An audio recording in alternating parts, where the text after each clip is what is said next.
second video, and I'm taking a look at our textbook using young adult literature in the English classroom to take another look at Between Shades of Grey. So in chapter 8 is when we really start talking about diversity. The text says more than 400 languages are spoken in the public schools. I think that it's really interesting that within an English classroom, there are so many actual languages that we can use to communicate. And I think being able to communicate is the most important thing. Some of these students, they either don't speak English as well as their classmates, or they grew up speaking another language, and so the subtleties of English may not be as understandable. But I think Between Shades of Grey actually takes an interesting look at language and the people within a small area and if they speak different languages. Lena is Lithuanian. The text itself is written in English, so there's that umbrella. It's all in English. Well, all in English. Lena is Lithuanian, so it's understood that she's speaking Lithuanian. When the Soviet Union comes and arrests her, they speak Russian. They encounter people from other places that speak other dialects of Russian. They come across other prisoners, Estonians, Latvians. So there's a lot of language filtering through within these pages. And Lena has a hard time really understanding what they're saying. She learns the word for hurry or faster, I can't remember exactly, but she learns that word early on. And that's probably because they demonstrated with violence what happens if you slow down. But Lena's mother is a very interesting character in that she already understands Russian. Andreas gives Lena a Dickens novel in Russian, and she starts learning it.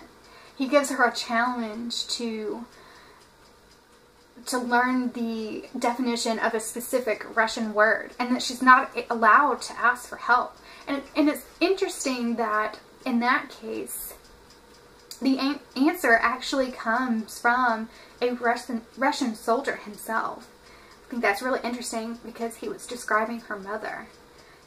But Lena really has to step up, and she has to be able to understand the different languages and the subtleties of communication. She already communicates through her art with her father, with the future Lithuanians. She already does that. She already speaks that language. She speaks Lithuanian. Then she starts learning Russian. She becomes multilingual. And I think that that's really interesting. And I think that being able to incorporate these languages, say in an English classroom where a majority may not speak English as their native language, that would be really helpful to incorporate things such as art, or to use a text like this, if not this one, to generate conversation about language and how it creates barriers, and learning the different languages maybe tears down those barriers. Let's see, also in this chapter, the text talks about how young adults find it very hard to identify with texts from the canon because they're kind of removed. Those texts were written for adults from those eras. That's what those texts were for. And so seems like we're trying to take young adults today and teach them something that was never actually meant for them, and they have no real way to understand and to generate discussion based on it. And a lot of times they have to turn to outside sources like Spark Notes or different study guides and stuff like that just to be able to understand the text. And I don't think that that's really beneficial for those students, because they need to be able to kind of generate the conversation instead of reading the results from someone else's conversation. Let's see.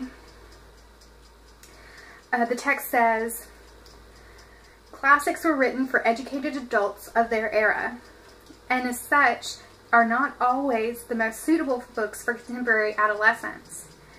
They certainly do not reflect the current social issues faced by teens, nor the classroom's diverse population. These social issues, political, certainly, but also different sexualities, gay, straight, bi, transgender, like, those are things that are very prominent in our society today. We're always talking about these things.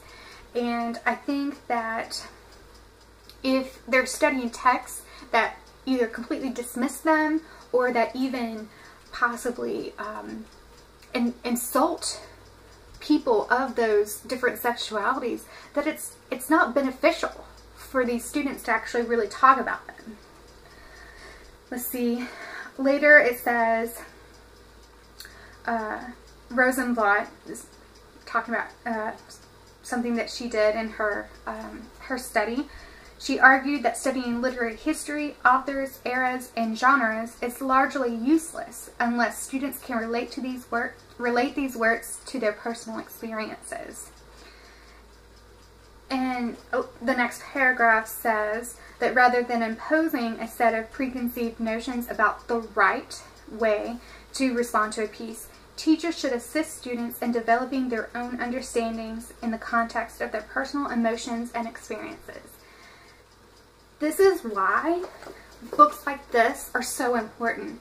Students, young adults today, they can connect to this text, to the struggles, to the pain, losing relatives, possibly even being removed from their homes, maybe not to the extent that this family is, but children are all the time being removed from their homes, mainly because it's unsafe, but sometimes it's not a choice, or it's not about safety. It's just taken out of their hands. It's not in their control anymore, not even in their parents' control.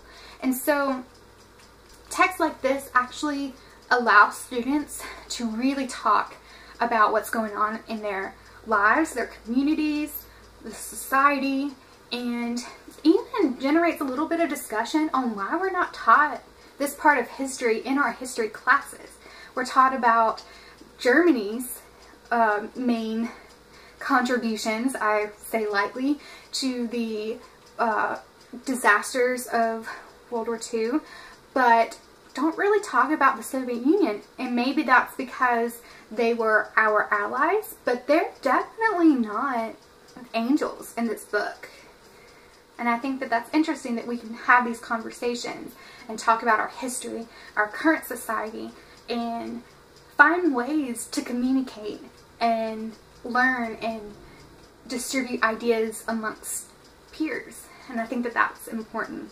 And I think that's why this text is appropriate for a classroom.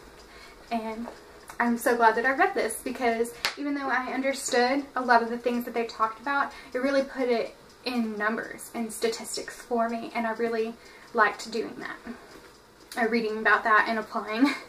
So this is the end of video 2, and I will see you next time. Bye!